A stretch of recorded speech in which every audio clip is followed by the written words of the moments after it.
Welcome, everyone.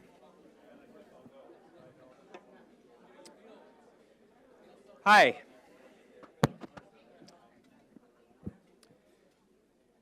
So my name is Ryan Marth. I'm a principal here at the law firm of Robins Kaplan.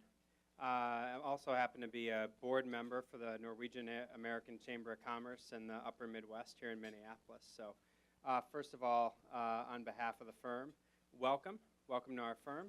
Velkommen, Kåre.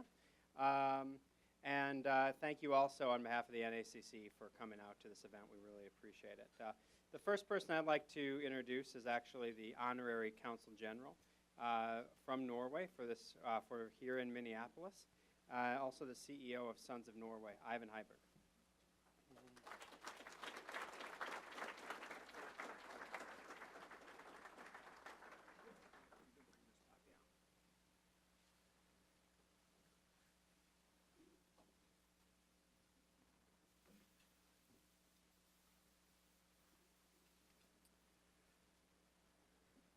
Good morning and welcome. Ambassador Ols, Congressman Paulsen, and dear guests, what a great turnout this morning. Wonderful to see so many here. And on behalf of Ambassador Ols and the Norwegian Embassy, and certainly in cooperation with the Norwegian Chamber of Commerce, it's my sincere pleasure to welcome all of you to this luncheon seminar based on the report created by the Norwegian Ministry of Foreign Affairs, Norway Creates Jobs in the United States. We are honored to have so many distinguished guests here today, including former U.S. Ambassador to Norway, Ben Whitney, in the back. Great to have you here.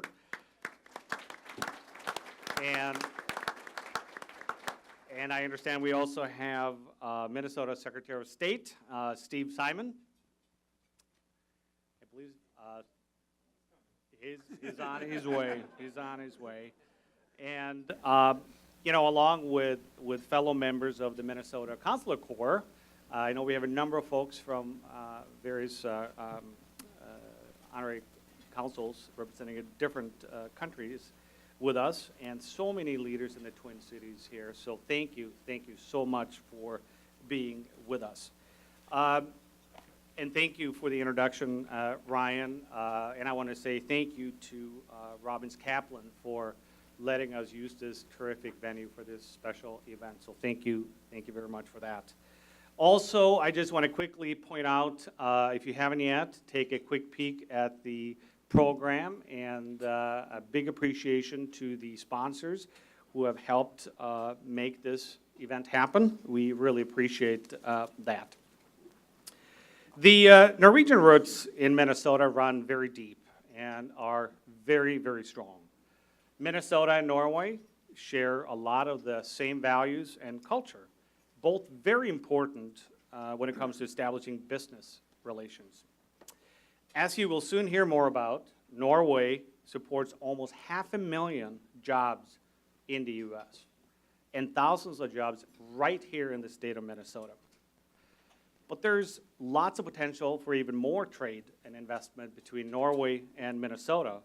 And we're noticing that businesses in Norway are discovering that our common roots and values can make Minnesota a softer landing spot in the United States.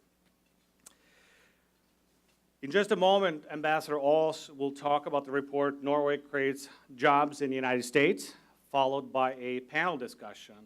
And after introducing the ambassador, I will introduce the remainder of the panelists after the ambassador's remarks.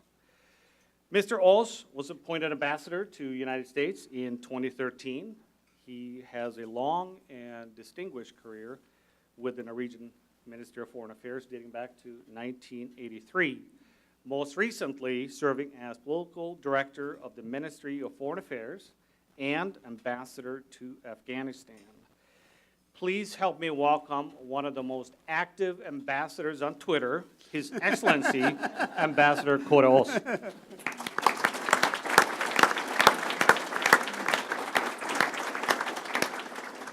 Thank you, Eivind, for that kind introduction. And I really liked your comment on Twitter.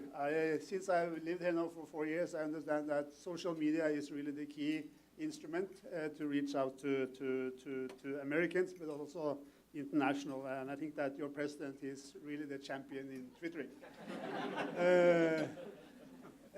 And I must also say that it's a pleasure to be back in the Twin Cities and here in Minneapolis, and I've been there many, many times, and I can assure you that I will come back many, many times in the remaining time I have here in the United States.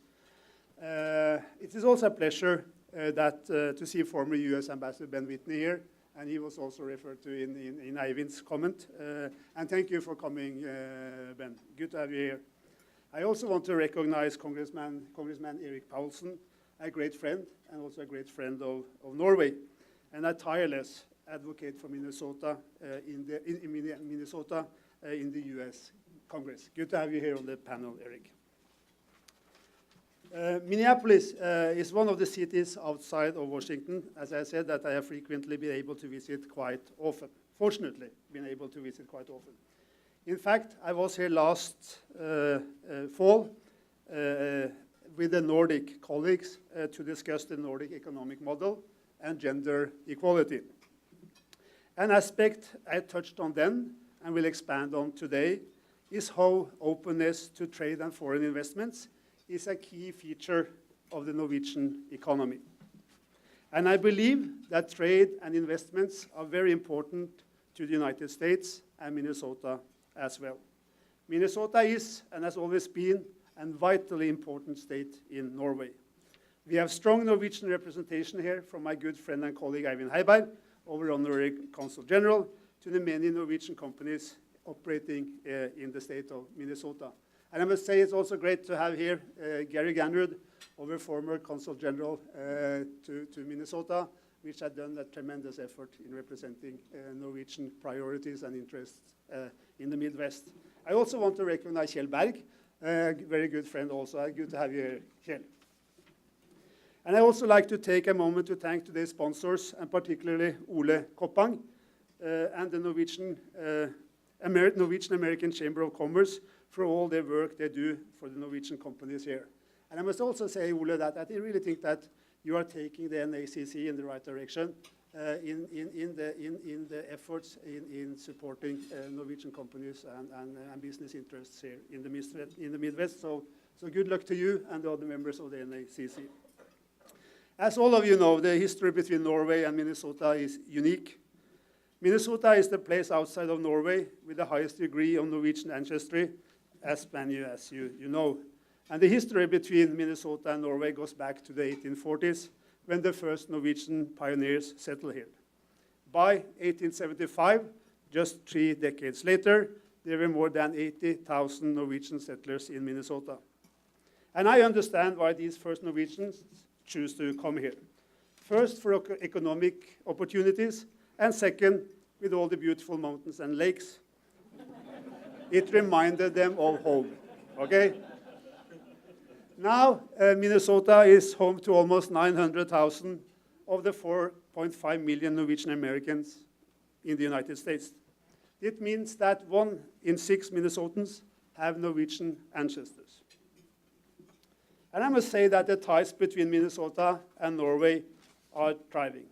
Norway House, St. Olav's College, and the Norwegian Lutheran Memorial Church are just a few of the institutions that help preserve these ties. Many other organizations and businesses do so as well. And let me tell you that I think that it's obvious, but one of the most significant tasks I have as an ambassador is to further strengthen relations between our two countries. And I think that what is important is not that we just talk about this strong relationship, but that we actually illustrate it in a comprehensive way. And I think that there are many ways we can illustrate that. First of all, I think it's important to recognize that Norwegian and US soldiers, they stand shoulder by shoulder in military operations like in Syria, in Iraq, in Afghanistan. I also think that we have to recognize that Norway and the United States, that we fight international terrorism together.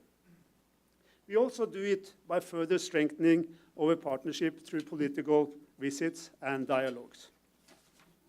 And I must say that I'm really, really encouraged by all the US politicians visiting Norway. And since January, August this year, I think that Norway, we have been hosting 6 or 7 congressional delegations from the US Senate to Norway. And we have had visits by 7 senators, more than 50 members of the House of Representatives, but also some cabinet ministers, including the Home Secretary Sinke. And I think that they visit Norway for three or four reasons. And if I should mention the most important one, that first of all, I think that many US politicians, members of the Congress, they want to visit Norway in order to get or learn more and hear Norwegian assessments about Norway's relationship to Russia. I think that that's one of the sort of important elements in why they visit Norway. The other one is that they want to learn more about the Arctic and the United States and Norway. We are both members of the Arctic Council. But we have one important difference, I would say, is that 10% of the Norwegian population, they live north of the Arctic Circle. That's not the case in the United States. And we have also another, if you compare the United States and Norway when it comes to the Arctic, I can also tell you that the place in Norway where we have the strongest economic growth now, that is in the northern parts of Norway. And that, of course, has to do inter alia also with the oil and gas sector in the northern parts of Norway. But I also think that US senators and members of the House, they come there also to learn about how Norway has been able to develop and to build infrastructure, schools, the health sector, universities, but also exploiting the resources in the northern parts of Norway, while at the same time preserving the environment. And I think those 3 reasons is obviously some of the reasons why we have these visits from the US, and we hope that more members of Congress will be visiting my country. There's another fact. The fourth reason is, of course, that now we have the US Marines deployed in the mid-Norway, doing a tremendous effort or cooperating very, very closely with Norwegian soldiers. And then I would say that another way of illustrating our strong partnership is through multilateral trade, businesses, and job creation. And the publication you have in front of you, that really is an important illustration and an example of the strong ties between the United States and Norway on trade. And we were so happy to publish this booklet in an event in the Congress January this year, and it was published or launched by the Norwegian Foreign Minister. And you can see in that book that Norway supports approximately 500,000 jobs in the United States. And I would say that's a huge number, and very, as I see it, very, very impressive. And it's very impressive, I think, when you take into account that Norway's population is roughly 5 million people. So I also think that this relationship really also illustrates the win-win nature of an open economic partnership, which we have between Norway and the United States, and which we have had for decades. And I will also say that to my government and to Norway, it's really important that we maintain an open multilateral trade system based, I would say, on the rules and regulations and commitments in the World Trade Organization. And my impression in discussing this issue, both with the administration but also with members of Congress, is that point is really mutual, I think. Even though there has been some speculations about whether there could be some sort of new policies from the Trump administration in that regard. I also think that, and I believe that Congressman Paulsen will talk about this win-win relationship as it relates to Minnesota. and we will hear from other speakers why trade and investments are essential to the greater Minneapolis area. And it's certainly also true for the United States as a whole. Bilateral trade is strong and growing. The United States is one of Norway's most important export markets and a key source of imports. Exports of goods from the United States to Norway have more than doubled in the last decade. The import of services to Norway from the United States has also seen substantial growth over the same period. In addition, in 2015, Norway was the 6th fastest growing source of foreign direct investments into the United States. And Norway's export to the United States grew in a similar fashion. The Norwegian government pension fund Global, everybody knows about that fund, and I'm being asked about that fund every day. And I'm so lucky to answer that that is an independent fund, has nothing to do with the Norwegian government, and they are doing their investments in order to secure the best benefits and revenues possible. But what I want to tell you is that the government pension fund Global has more than $325 billion invested in American stocks, bonds, and real estate. The Norwegian companies that have a presence in Minnesota represent a wide range of sectors, such as medical technology, machinery, graphic design, and technology. One of these companies is Medistim, represented here today by its president, Michael Farbellow. And Medistim is a world leader in developing, manufacturing, and selling medical equipment. We will hear more about Medistim and their operation in Minnesota later this morning. I'm sure that will be very, very interesting. Trade and investments, including major investments and technology transfers from the United States, very essential in making Norway a modern-day economy success story. Norway has a long-standing commitment to an open and rule-based international trade system, as I told you, and with a medium-sized economy, there is no way Norway can effectively produce all the products and services we consume. Rather, we combine world-class industries that compete globally with the import of goods and services to cover other important needs. Moving forward, I dare say that Norway is an attractive and stable partner for the United States, and we welcome further growth in trade and investments between our two countries. The Norwegian government has launched several recent initiatives to develop my country as a leader in terms of innovative and sustainable economic development. One recent initiative is a government report on green, smarter, and more innovative economic development. It outlines how Norway can further enhance the transformation of the economy in the digital area with a focus on investment and adaptation.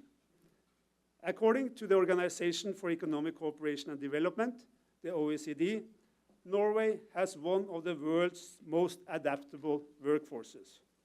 This factor, linked with the overarching focus on innovation and technology, is the key to success for both Norway and our partnering companies and business communities here in the United States. The health tech sector is a good example of this development. This emerging technology-driven industry has the potential to create many jobs and generate economic growth for both countries. It is also a sector with great potential both in Norway and here in Minnesota. In Norway, Norway Health Tech is positioning itself as a major international health technology cluster on behalf of the Norwegian healthcare sector. With more than 200 members, Norway Health Tech's ambition is to become one of the most innovative global health technology clusters by 2020 and a leader in our modern Norwegian society. We can see the same development here in Minneapolis, with Mr. Farbellow representing a key player in this industry. NAMSA is another local player involved in consultancy aimed at the medtech industry. Norway Health Tech and their CEO will be traveling to Minneapolis next week for discussions around cooperation with NAMSA. This is a great example of how Minnesota-Norway relationship and cooperation can develop going forward. Norway is also emphasizing blue growth, creating the best possible market condition for the emerging ocean economy. In February, the Norwegian government launched its ocean strategy, whose key objective is to facilitate sustainable growth through responsible management and exploitation of ocean-based resources. You may know that we have the world's first electric car ferry operating in one of our fjords, and that the world's first test facility for autonomous ships is opening in the fjords outside the city of Trondheim. I think it would be great to see zero-emission autonomous vessels on Lake Superior as a result of stronger maritime green cooperation and technology transfer between Norway and the United States. Strong relationships through security and defense cooperation, business, investments and trade, family ties and travel will continue to benefit both the United States and Norway as we invest together and work together to face these challenges of tomorrow. Just as Minnesota was the destination for many Norwegian immigrants in the past, the city and region can be a center for more trade, more investments and job creation between Norway and the United States moving forward. There are many exciting opportunities. Let's grab them and let's move forward. Thank you very, very much for your attention.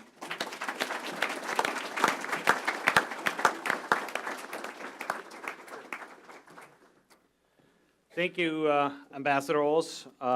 Based on those remarks, I can't wait for the Q&A session in a little bit. I bet there are quite a few stirring thoughts out there in the audience, so thank you for that. And also, Secretary of State Steve Simon was able to join us, so thank you for being with us and making it. We appreciate that. So next, it's my pleasure to introduce the rest of our very distinguished panel. And I will start with Representative Erik Paulsen, who is on his 5th term serving Minnesota 3rd Congressional District in U.S. Congress. Paulsen is a member of the Ways and Means Committee and the Joint Economic Committee. He's also a member of the Friends of Norway Caucus, an organization working to strengthen the relationship and open dialogue between Norway and the United States, and really on a variety of issues that have both global and bilateral impacts. Paulsen has served in Congress since 2008 and represented Minnesota for 14 years in the state legislature. So, welcome. Next, we have Gabrielle Gerbaud, who is the Executive Director for the Minnesota Trade Office and also the Chief Protocol Officer for the state of Minnesota. She was appointed to her role earlier in 2017. And Gerbaud's responsibilities include developing Minnesota's international marketing plans and identifying international market opportunities for the state. So welcome. We then have Michael Farbellow, President of Medistim USA Incorporated, a Norwegian medical equipment company with its U.S. headquarters right here in Plymouth, Minnesota. And Mr. Farbellow has been with the company since 2012 and promoted to president in 2014. So welcome to you. Last but certainly not least, we have Ole Koppang, President of the Norwegian American Chamber of Commerce, who will moderate the question and answer session after the panel presentations.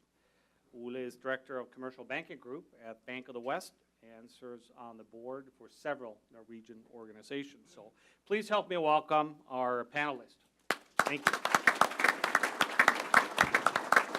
And with that, Congressman Paulsen, the podium is yours. Welcome. Well, good afternoon, everyone. It's an honor for me to be with you and share a few comments. Ivan, thanks for the introduction and having, I guess, the ability to host with Miller Kaplan, obviously the Norwegian Embassy along with the Norwegian American Chamber of Commerce. It's a pleasure to have the ambassador in town once again. I get a chance to interact with you quite a bit on a variety of issues as co-chair of the Friends of Norway Caucus, the Norwegian Caucus. There's a caucus for everything, we like to say in Washington, but this is one of those caucuses where we actually do interact a lot with your members of parliament on various issues, whether it's their conservation, environment, healthcare in particular, the ocean, all kinds of issues centered around different policy issues that our exchanges and interactions, I think, have benefited us greatly, and particularly from a Minnesota perspective. So it's really exciting to see the event that's put together today because it's all about trade and business interests and what a lot of average Minnesotans don't necessarily pay attention to or really understand of where foreign direct investment is a huge benefit to us. And I knew the report would be extensive. I didn't know it would be quite as extensive as it is. I have to say I'm really impressed how precise the data is because it's obvious the team that put together is pretty knowledgeable and did so with great care and has Scandinavian heritage. I have appreciation for that. I've got some Scandinavian heritage, so I have an appreciation for some perfection, particularly around just some numbers, which is kind of fun to talk about. As you may know, as I've mentioned, so I sit on the Ways and Means Committee. It's a committee that deals essentially with healthcare and trade and tax policy. And so that includes working with industries like medical technology, medical devices, includes healthcare technologies and others that I think countries like Norway in particular have been advanced and forward-thinking on and have been tied into Minnesota and our labor pool and our connections here. And that's why I think Medistim in particular, which is in the 3rd Congressional District, along with 200 other medical device companies just in the western suburbs alone, is here because of the talent pool and the labor connections and is doing so much to help improve and save lives, not only in the United States, but really improve healthcare outcomes around the world, which is, I think, where that industry is continuing to go, is having that labor pool. What the ambassador didn't mention is I also graduated from St. Olaf College, so I have that Norwegian connection there. I have 2 daughters who are at St. Olaf right now. I'll be traveling down there tomorrow, as will the ambassador, so our paths may cross there tomorrow morning. And I was a math major, so numbers are kind of fun to me, more fun than the average person. So I'll just give a few right now that are highlighted in the report. 54 million. It's pretty amazing to think there are $54 million of exported goods to Norway from Minnesota every year. And additionally, there's $4 billion of U.S. exports to Norway on an annual basis. I mean, that's really, really impressive. Another number is 8,000. Who would have thought, the average person, 8,000 direct jobs created in Minnesota by Norwegian-affiliated businesses, companies, exports, and services that are located right here. 470,000 across the country, so nearly 500,000, which is impressive. And I like to share the number, of course, 850,000, which is the number of Minnesotans we have here of Norwegian descent, our connections and our heritage, which I think the ambassador outlined fairly well and why it's so significant. And I know that Minnesota and Norway have a lot in common, our shared heritage, our love for the outdoors, our nature, lakes, cabins, snow, of course. By the way, I understand there is a saying in Norway, from what I understand, that suits Minnesotans really well, too. There's no such thing as bad weather, just bad clothing. But there is also something else we have in common. And I say that, and Ben Whitney would know this, having been ambassador to Norway and spent quite a bit of time there. I know Ambassador Hines was not able to be here today, but that's the desire to have a strong economic relationship with good, hardworking people, a great standard of living that cares about our population, our education levels. Norway really does continue to be a standard bearer around the world in that regard. And in my humble opinion, and Scandinavians actually don't brag that much, but in my humble opinion, Minnesota is also a high standard bearer in that capacity on education, on healthcare, on education, healthcare, and conservation. We've led around the country, and it's one of those areas where I think even the federal government can continue and is continuing to learn about how we have opportunities for helping set the example in many respects. Thanks very much. I look forward to the rest of the panel, Evan.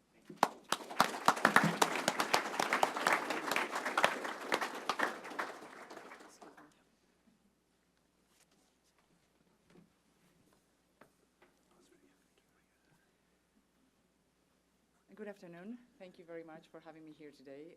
I would like to welcome Ambassador Us. I didn't have the chance to meet you before, but I had the honor today to meet you. So welcome to Minnesota. I would also like to thank you, the Honorary Council, and the Vice Consul for having me here today, and to our host, Robins Kaplan, for organizing this great venue. When I first moved to Minnesota, my father came to visit me.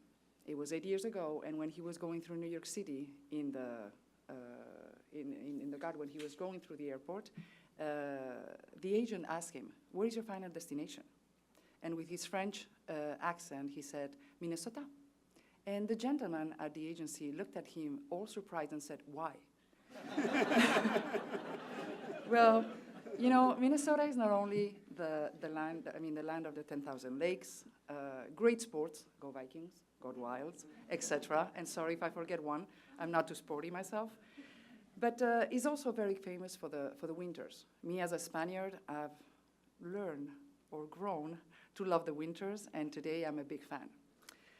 However, there are many things about Minnesota that are not known in the world.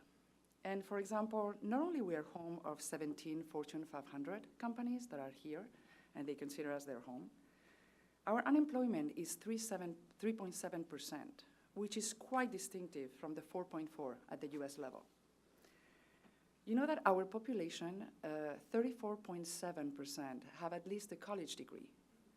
If you look at the average of 30%, that shows the immense and incredible workforce we have in Minnesota. Last year, the state exported $19 billion in manufactured and non-manufactured goods, plus $13 billion in services. It's quite strong numbers for a state like Minnesota. We are the 23rd among all states. That's the ranking. We support the export business supported more than 120,000 jobs last year. At the same time, our imports accounted for $27 billion. But the most impressive numbers for me were that almost 160 Minnesota companies have investments across 134 countries worldwide. Just look at the world. We're almost everywhere. And which is more incredible is that 700 foreign-owned companies have operation in Minnesota and employ around 110,000 people. With this, our export products are optic, medical, machinery, vehicle plastics, meats, and cereal. This means that trade is vital part of our economy. You know, from the Minnesota Trade Office, we try to support and to give technical assistance to the small and medium companies that want to get into the adventure of exporting to the world. But at the same time also, we seek all the foreign companies that want to come to the United States, and we try to convince them that Minnesota is the right place to be. At the same time, with the protocol, being the protocol office of the state, we are kind of the international department of the state. So we are out there trying to show where Minnesota is, what Minnesota can do for the different companies, and how well we are not only considered in the states, but also outside of the states. Just to mention a little bit this internationalization of Minnesota, it has started for many years. In 2013, for example, Governor Mark Dayton led a delegation of about 40 Minnesotans that went to Sweden, Norway, and Germany. I know that many of you are here today, so thank you for that. Not only they visited the Stortin, sorry if I didn't say it correctly, but also they participated in an event with the Oslo MedTech Forum to explore business operations and business partnerships. They also visited the hybrid energy to learn how Oslo extracts renewable energy from the wastewater treatment plant to power their city fleets of buses. Like always, very innovative, Norway. Today, our relationship with Norway continues to be very strong, not only in trade, but in education, in culture, in innovation. You know, last year, just want to echo your numbers, $54 million in export to Norway. The main products that we exported to Norway were vehicles, especially snowmobiles, and here's my small pride. I used to work for Polaris Industries, so I know it was a big deal for us, the country of Norway. Medical, machinery, vegetables, and cosmetics. Let's not forget about the imports. The imports were valued at $27 million, and the main imported goods were chemicals, fish and seafood, of course, and medical. In the education, in all my research, I thought that this was one of the most incredible stories that I had read. So Norway's gifted $750,000 to the University of Minnesota in 2006, establishing an endowed faculty position called the Norwegian Centennial Chair. The University of Minnesota matched the gift, getting to a $1.5 million fund. This program seeks to promote strategic cooperation in research and academic education between the Norwegian University of Life Science, University of Oslo, and the University of Minnesota. This trilateral collaboration includes all research areas, but they focus specifically on renewable energy, very important today, environment and sustainability, very important today, climate change, kind of key today, life science and biotechnology. Not only that, but educational institutions, including the University of Minnesota, St. Olaf College, of course, and Minnesota State University Mankato, offer Norwegian language, cultural, and historical programs, and also students have an opportunity to study abroad in certain educational institutions of Norway. Talking about culture, it is true. More people of Norwegian descent reside in Minnesota than in any other state. That's quite impressive. And just as an example, in Spring Grove, Minnesota First Norwegian Settlement annually hosts the Norwegian celebration 17. Mai.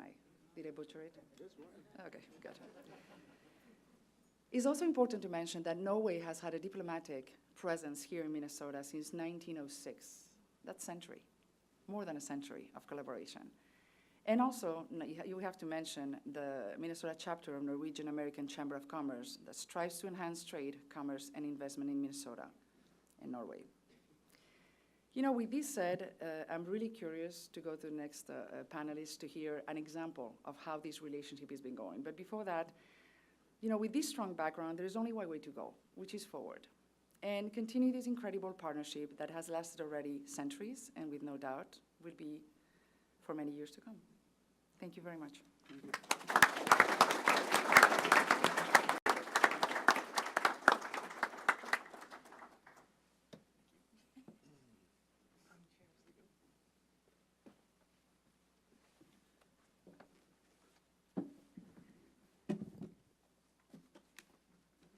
Well, welcome, Ambassador. Thank you.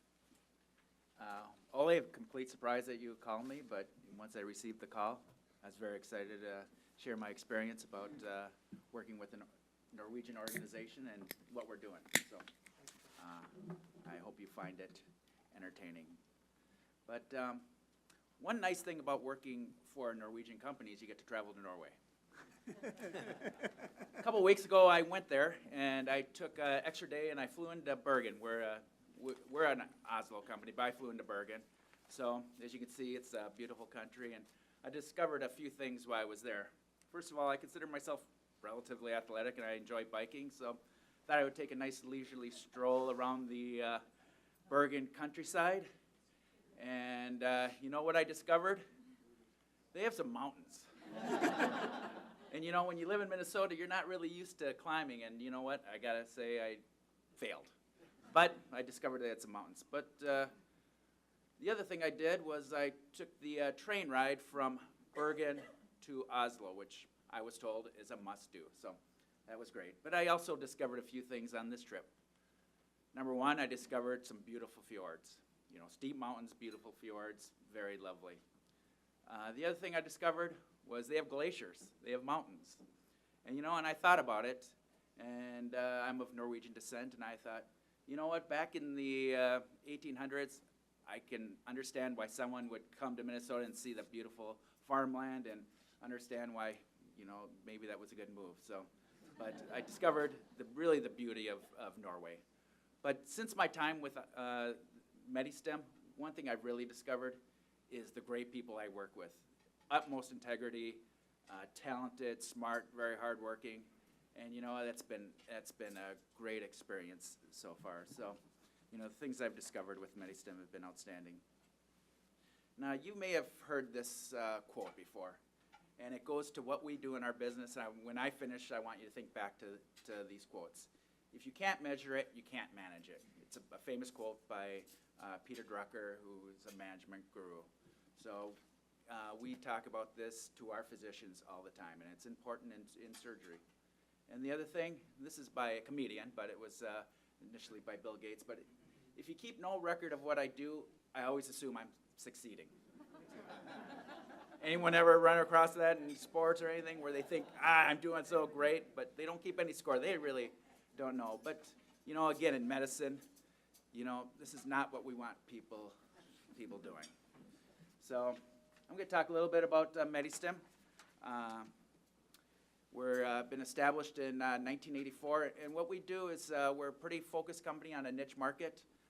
We do ultrasound surgical guidance. So what we sell essentially is we ask people to measure during surgery, ask them to assess.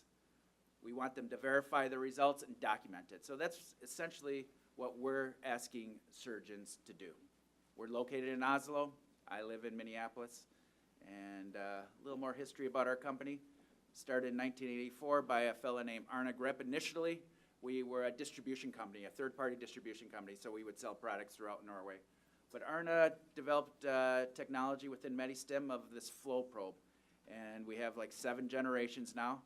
In 1994, he had his first commercial device that he started selling within the Scandinavia. 1999, we got, actually 2001, we got FDA clearance to sell in the United States. Our initial distributor in the United States was Medtronic. That's one reason we're in Minneapolis. Medtronic was our distributor throughout the United States. Shortly after that, in 2007, we have started a direct sales office, sales and distribution and service office in Minnesota. Since then, we've established some guidelines worldwide. We've come out with our latest platform called the MirQ, where it's a customizable, upgradable, modular device. But we pretty much dominate this sector in the medical device industry. So we have some momentum going on. So Medistim has some core values, but everything revolves around people. Most importantly, and what we tell ourselves every day is it revolves around patients. We know we enhance patients' lives. We cut costs out of the hospitals, but we're selling to patients, and we remind our hospitals and our surgeons that we're selling to surgeons. But it requires courage among our team, because what we do is we have to provoke surgeons to think differently. And if you've talked to a surgeon or tried telling to a surgeon, that's not easy. And to to provoke him to thinking that maybe there's a better way, takes some courage. And it takes some courage to do the right thing within our company, and that's what we ask our people to do. And we're a medical device company. We're cutting edge technology, so we try to be innovative in everything we do. So be it product development, marketing, everything we do, we try to be innovative. And finally, we ask surgeons to document their quality and assess their quality, and we do the same within our organization. That's very important to our organization. So those are the core values that we operate on. So what do we do specifically? I'm sure I know you've all heard of a coronary artery bypass procedure. It's when you have a vessel in your heart that's occluded 90%, and they're going to take a vessel, and they're going to go around that occlusion, and it's a demanding operation. These procedures take about 3 hours, and you have a surgeon who's taking a very small needle and suture, and they're suturing that vessel to another vessel. If it doesn't happen right, and they don't do what they try to do, and they're trying to revasculate the heart, get blood going to the heart, it's very bad results. So it's technically demanding. Cardiothoracic surgeons do this. It's their most common procedure. It's the bread and butter of their business, and it's demanding. So it's not easy, and that's what we're trying to help them do. So specifically, what do we do? We manufacture a device. It's a computer with a monitor, essentially, and we have a reusable 50-use flow probe, and it's ultrasound. It's got an ultrasound that goes through the vessel, bounces off, comes back, and it measures the volume of blood going through a vessel, and it measures the flow, the laminar flow. So if you don't have a good volume of blood going through a vessel, or you got turbulent flow, that can be very bad. A turbulent flow will cause a clot. Lack of volume will cause a clot, and those patients will come back or they'll experience some other things. So they can use our flow probe. They can put it on a vessel. It's very quick, it's reproducible, and it's relatively inexpensive. That's what we ask people to do. So what that does is it allows them to take a measurement, so they got to measure it, and it verifies the results, and they can document it. So when they can walk out of surgery, the surgical team feels like, hey, we've done what we've tried to do. Great. However, sometimes with this device, like I say, they take a measurement about 97% of the time. They're going to put the probe on. They're going to see a reading on the monitor, and they're going to say, great, we have achieved what we want to do. About 3% of the time, surgeon will think, hey, you know what, this is a great case, I'm ready to go. They put the flow probe on and they get suboptimal readings and there's a surprise. You know, if they don't use the technology or they use something else, they're likely not to catch it. So what our device does is it catches these rare instances where it's suboptimal. Doesn't tell them exactly what's going on, but it will say, you know, you have a potential issue. So that is our technology. And about 5 years ago, we've added another piece of technology. This is a high-resolution miniaturized ultrasound probe. So they can put it right on a vessel. They can look inside the vessel and provides more guidance and information for that physician. So it's used for 3 things. One, typically during procedure, they will clamp an aorta prior to surgery. If there's plaque on that aorta and they clamp it and they don't see it, that plaque can break off and cause a stroke. So they need to scan the aorta to make sure that they don't have possible plaque. 2, as I told you, they bypass a diseased vessel. Sometimes these vessels are very buried in the muscle of the heart. They're tough to find. They can take our imaging probe, they can find those vessels, they can save a lot of time and a lot of hassle. And finally, with our device, this imaging in combination with flow is, like I say, if you get a poor flow number, you know something's wrong, but you're not quite sure where it is. They can take our imaging probe, they can put it on the vessel, they can cut out a lot of potential problems, so it helps them with their whole surgical strategy. And this has been a very strong addition to our product lineup. I will tell you, back to the Norwegian roots, since Norway is steeped in energy exploration with ultrasound, the talent we find, or that is in Norway for ultrasound, is among the best worldwide. So that's why it's great for our device, and that's why our device has been developed, because of the strength of the education and the folks that are in Oslo as far as this technology. So we expect we'll have a good competitive advantages for many years as far as ultrasound is concerned. We're very confident with that. So we have growing support from key leaders, key thought leaders. You'd be surprised how many people don't believe in this technology, or don't use it, I should say. But we're gaining more and more support among top surgeons throughout the world that believe this should be a standard of care and should be used routinely every single case. Because you don't know when you're going to find a bad case. That's the key. We are currently working on a worldwide request study that documents some of the benefits of our device. So what it is, it's looking at the combination of both imaging and flow. It's through 5 countries, 7 sites, and we're looking at 1,000 patients. And what we want to do is we want to look at how the combination of flow and imaging is impacting their surgical strategies. Preliminary results, we're at about 800 patients right now. Preliminary results show about over 20% of the cases are somehow changing their surgical strategy based upon the technology. Significant, and we're excited that when this comes out, it's gonna bolster our claims. U.S. office.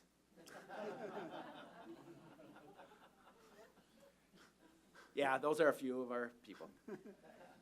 But we're located in Plymouth, responsible for both for Canada, U.S., and Latin America. We have Medtronic Canada, who distributes for us up in Canada. We have a variety of different distributors down in Latin America who distribute our product. But in the U.S., we have a direct sales force. We have 16 sales territories, 2 regional managers, and a variety of clinical people. So what are our goals? What are we trying to do in the U.S.? Well, we're trying to accelerate growth in the U.S., grow faster, get this technology into surgeons' hands, help patients. We want to accelerate the adoption of our technology. So numbers, those numbers are very interesting. Scandinavia, 70% of the procedures are done with our device. Germany, 70%. Japan, 90%. Very conscious. Those folks are very conscious about measurement and verifying. And in the U.S., we're less than 25%. So we got a lot of work cut out for us. But you'll see how we're doing. One of the initiatives that I proposed to the board of directors, and they agreed to it, was a significant sales force expansion, growing jobs in the United States. So what we did is we took 2 of our best reps, we promoted them to regional sales directors. We've added 5 new sales territories. So that's for a small company, that's a significant investment into our business. How's it been doing? Well, You look at the graph, we've had double-digit growth for the last couple of years. We're accelerating our growth, so it's been doing what we want it to do. And our market penetration's grown from 15% in 2012 to 23.3% in 2016. So we feel like we're going in the right direction. You know, more importantly, or as importantly, our investors feel like we're going in the right direction. We're on the Oslo Stock Exchange, and over the last couple of years, we've had a significant increase in our stock price. So that just tells us, you know, the people that are watching, our investors, feel like we're going in the right direction as well. So how is it happening? Well, our Norwegian colleagues, Kari Krogsted's our CEO, Thomas Jacobson's our CFO, great leaders. But we have great collaboration between Medistim USA and Medistim Norway. They trust us, we trust them. We treat each other with respect. They have vision. We provide great leadership. And you know what? They keep things in perspective. We have a great time. So it's been a fabulous relationship. So where do we want to go? Well, we want to become a standard of care. We want our device to be used routinely on every single case. So if you or a loved one or someone you know that goes in and has a bypass surgery, you can rest assured that a doctor's going to measure, they're going to verify, and they're going to be able to walk out of that room knowing that they've done the best they can. And if there's a surprise, they've caught it. So thank you very much.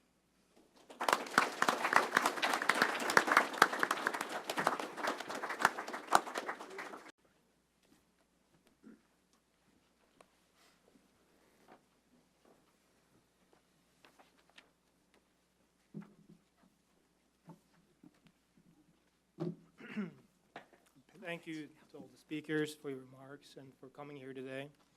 And thanks for being here. It's an exciting topic. I'm Ole Kopang. I am the president of the Norwegian American Chamber of Commerce in the Upper Midwest. There are 9 chapters around the country. I'd like to say we are the most active ambassador. At least we'd like to say There's so. only one in Norway, though. I have the pleasure of doing a quick Q&A with the panelists here, and we will open it up for questions after. We have about 20 minutes or so. And I will warm it up, ask a question of each panelist. I didn't tell you that to be culturally sensitive, every other question will be in Norwegian. Ambassador Whitney, I think you can brush up some of those skills that you learned. So feel free to take my seat. First question to the ambassador. At the Chamber, we work a lot with Norwegian tech companies wanting to expand in the US market. They come in software, IT, data storage, med tech, clean tech, other technology companies wanting to bring US employment and investment to Minnesota and the US. So can you expand upon the shift in Norway away from oil and gas industries to form relevant international technology companies in many fields, and how that has been accelerated by the public support and the highly educated workforce that we've heard about here today? I can do that, and that was a very, very easy question, of course. It contained several elements. But thank you, Ole. It's great to be here and great to be on this panel. I will answer that question by saying that we have had a rough time in Norway due to the fall of the oil and gas prices since 2014. And we had some increase in the unemployment on the western coast of Norway due to that fact. But what we did and what the government did early on was really to say that the first priority for the Norwegian government is to transit those people in the oil and gas sector being unemployed into other sectors of employment. And that, I would say, was a combination of efforts by the industry itself, by universities and academia, supported by the Norwegian government.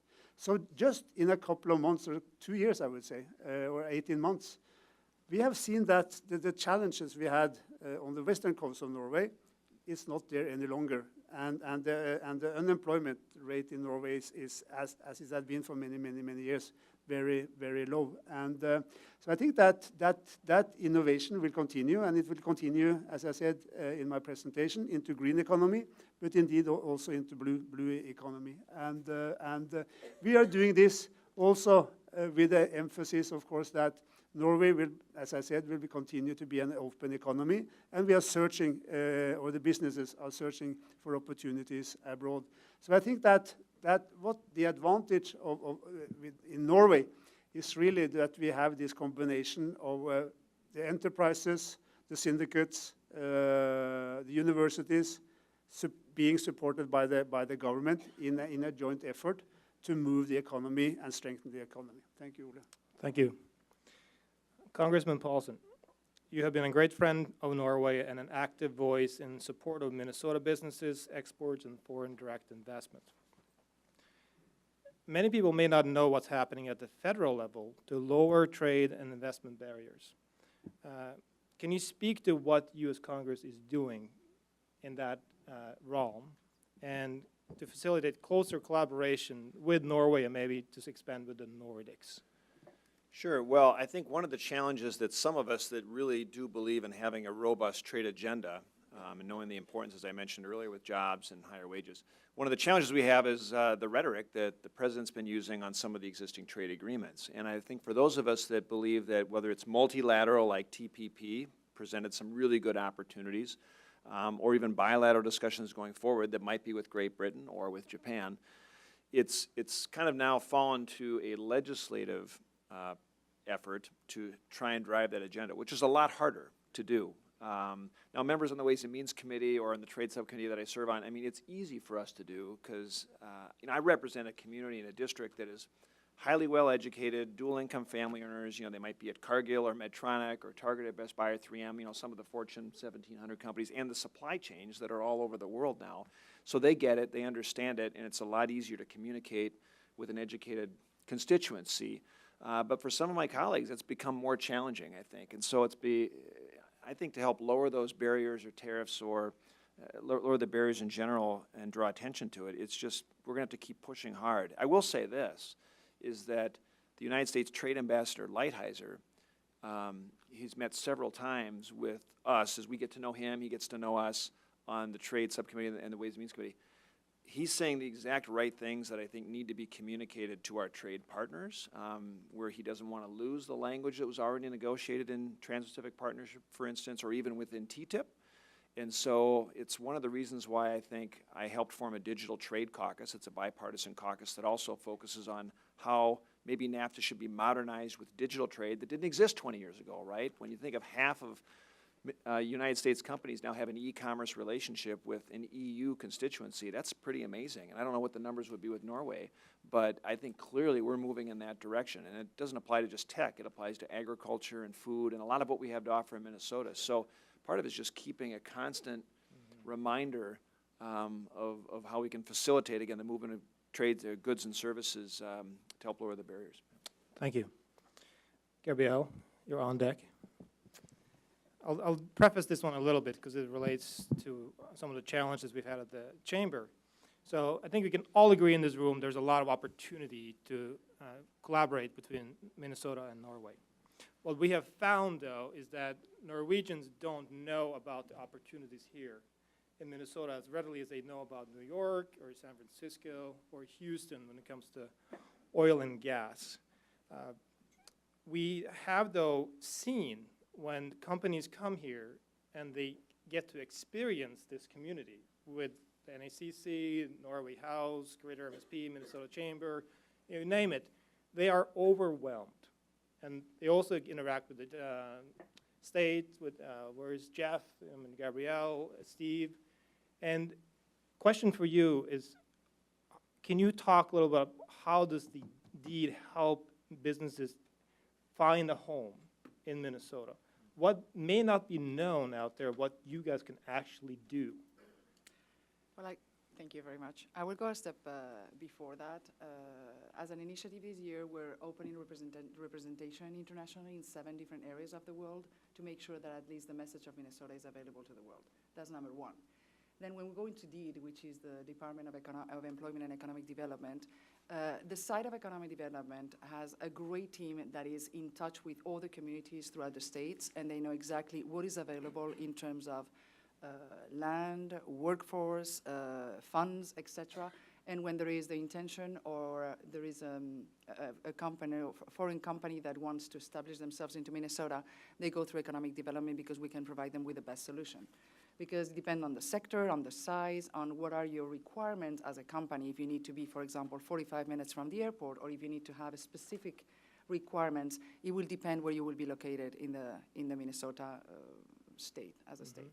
So that's what we can provide for them. I know economic development has a great team that is in constant contact with all the communities at a county level, at a city hall level, so they know exactly what they can be provided.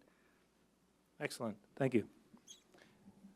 Mike, you're part of a success story with 30-ish jobs in the state of Minnesota, about $15 million of revenues. As the ambassador has touched upon, I think Congressman Paulsen touched upon, MedTech is a growing sector. It's an established sector in Minnesota, but much focus is on that in Norway. And you mentioned, Ambassador, 4 companies are coming here to Minnesota next week. That's part of a regular delegation of Norwegian MedTech coming here to town. What are some critical factors required to succeed for a Norwegian MedTech firm in the U.S.? Well, it's pretty simple. It's the same thing that's required for an American firm. You know, for what we're trying to do is we're trying to get our technology adoption as fast as possible. So, you know, what we look for is people that can sell, that can conduct business, that you know, just blocking and tackling of getting these deals done as fast as possible. So it's really nothing out of the ordinary, but we just need to execute on our business plan. Any lessons learned, any mistakes you made through the time you've been there from the historical standpoint? None.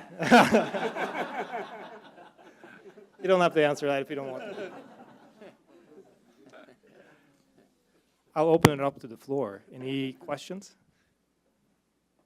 Tordal? I listened to the election, and the Prime Minister said that those who smile the most would win. I was shocked. Norway doesn't smile, really. So it turned out that she was entirely correct. The head of the Central parties smiled the most and doubled its representation in the parliament. And then the one that smiled the least had the worst election in the party history. So I'm thinking, this could be useful. And I realized that also the tone was criticized by the one who had the least smiles. The tone has gone bad, so to speak. But the interesting thing to me was that there have been times when I would, being now more American than Norwegian, I would say hello to people when I go skiing. They don't answer. But one time somebody came after me on skis and said, now I know where I have known you from. And I said, you don't know me. And I realized that the fun part is that Norway has become the healthy, what was it? Not the healthiest. The one that we are really the happiest people on earth. And I was wondering if that was the reason for the latest way of making hay politically. And could this be useful for the politician in the audience too? I really want to comment on that, those remarks. And first of all, I would like to say that the Prime Minister, she's from Bergen. The second thing I want to say is that we had the elections on Monday, and now more than 40% of the representatives in the Norwegian Parliament, they are women. And you know, back in the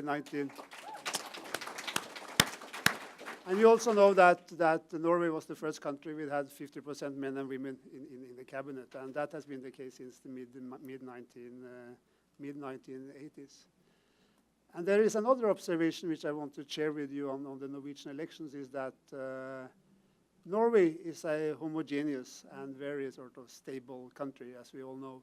But the debate was tough during the campaign. It lasted just for 6 weeks, and not for 2 years or not for 10 years. It lasted for 6 weeks, and I think that they were all smiling.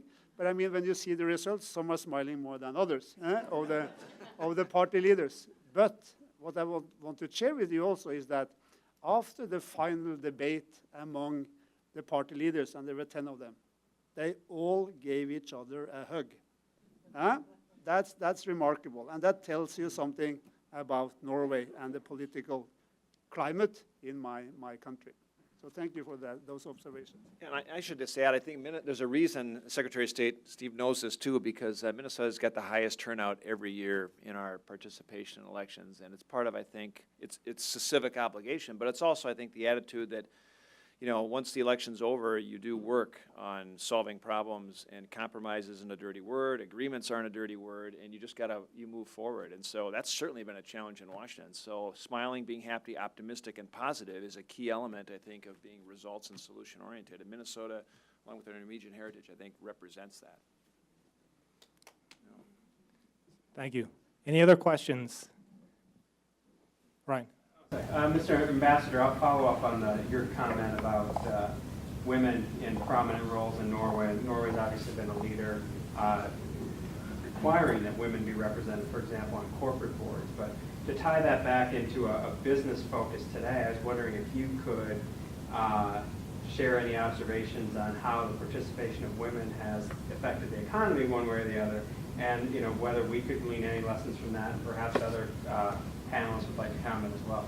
Yeah, well, thank you for that, the question. And first, let me say that, and also tell you that 40% of all cooperative public boards, they need to have 40% of the boards. They need to have a presence of participation of 40% women, 40% women on their boards, and I think that has really not just created opportunities for women, but has really shown that women are as important in these boards as men.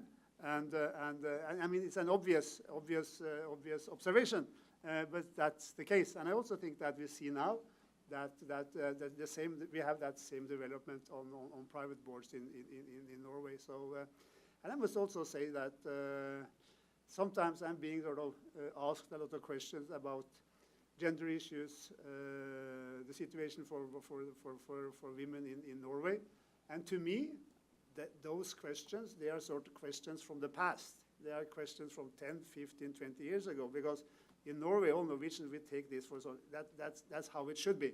The way women are represented in Norway, both politically but also in businesses and other sectors.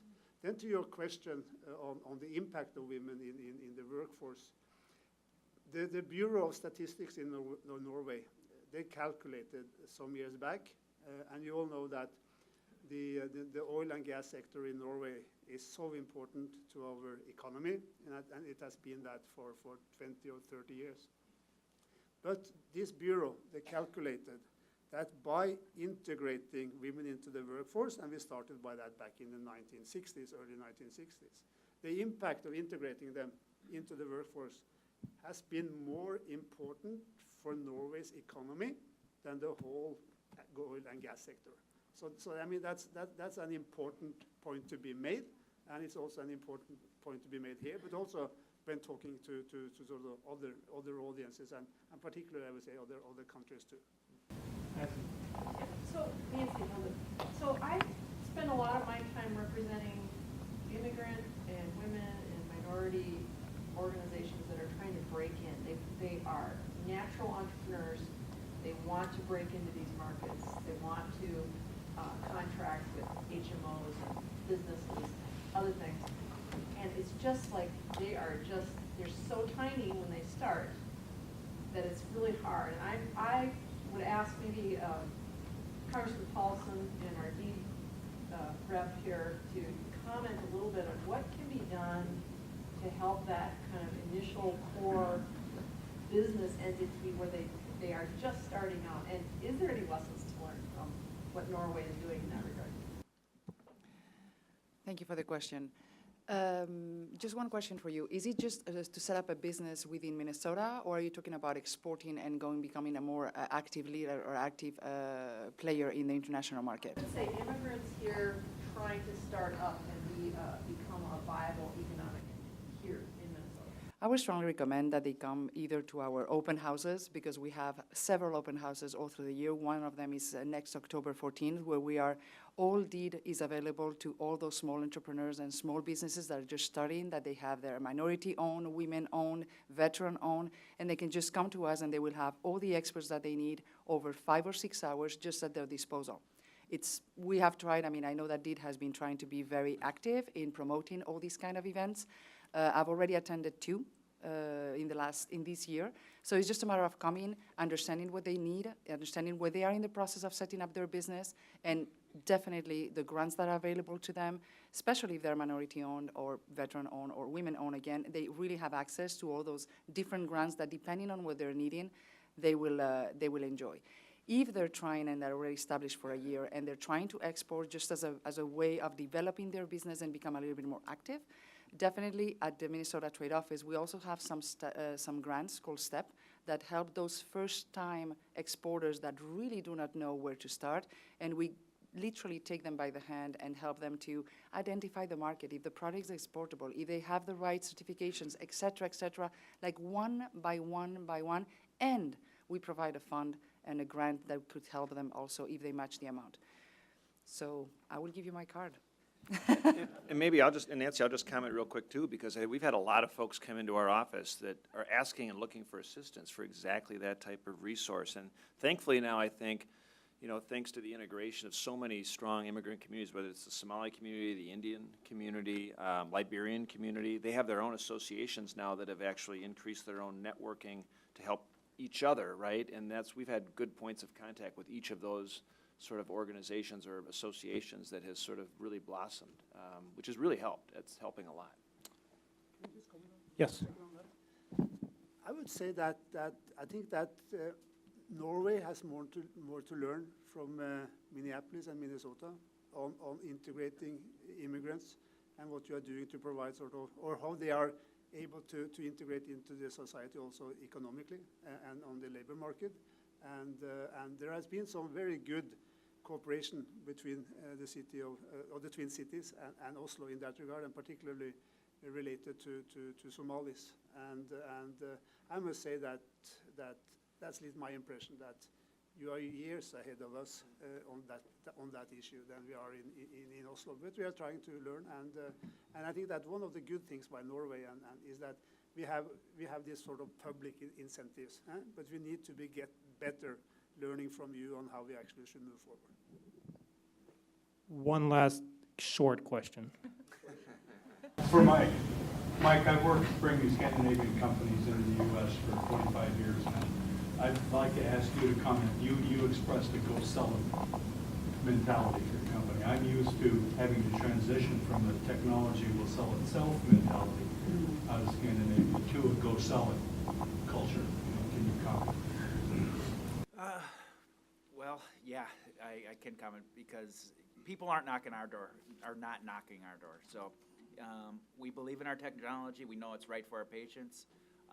And we're getting market acceptance, but yeah, you got to work it. So, and our home office, they understand that. Yeah, they're understanding the selling process. That's why we have great collaboration. They understand the selling process, how important that is. So, marketing is important in our business, but we're really looking at our sales processes and how to close these deals and organized way of doing that, and that's really affecting our business in a positive way. Does that answer your question? Yeah, no, they're on board. They're very collaborative. Yeah. Thank you. Oh, is that it? No, marketing is important in product development, but yeah, if you can't sell it, you're not going to make any headway. Thank you. I'll provide a brief recap. Do you have a minute or two? All right. Just a brief recap. So key takeaway from today is there's a lot of opportunities for increased trade and collaboration between Minnesota and Norway. As you read the report, I think it will become apparent to you. We have the team in place now. We are all talking to each other. Let's call it Team Norway first, with the embassy, the consulates, NACC, Norway House, Sons of Norway, and our great local partners here today, Greater MSP, DEED, Minnesota Chamber of Commerce. They all come together, and over the last couple of years, they've created an ecosystem and a collective partnership for success. It has been tested, and it works. We've tested it many times now. We have delivered exceptional assistance to Norwegian companies in the last few years. And we are turning our eyes towards Norway, too, helping American companies, using that as a market for access to Europe.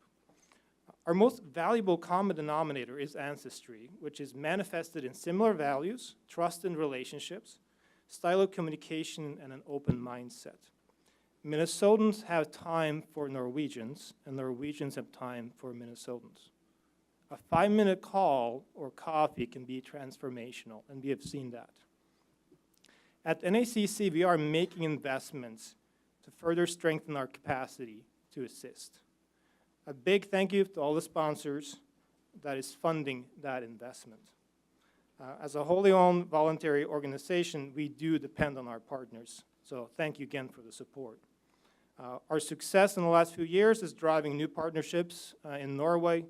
We have a new partnership with the Chambers of Commerce of all major Norwegian cities, and other cities are coming to us for assistance. So our network becomes exceptionally more powerful as it expands. And a valuable meeting can be just a phone call away. So please consider joining the team. The collective knowledge, expertise, and connection are enormous in this room alone. We have a table in the back with information. Thank you.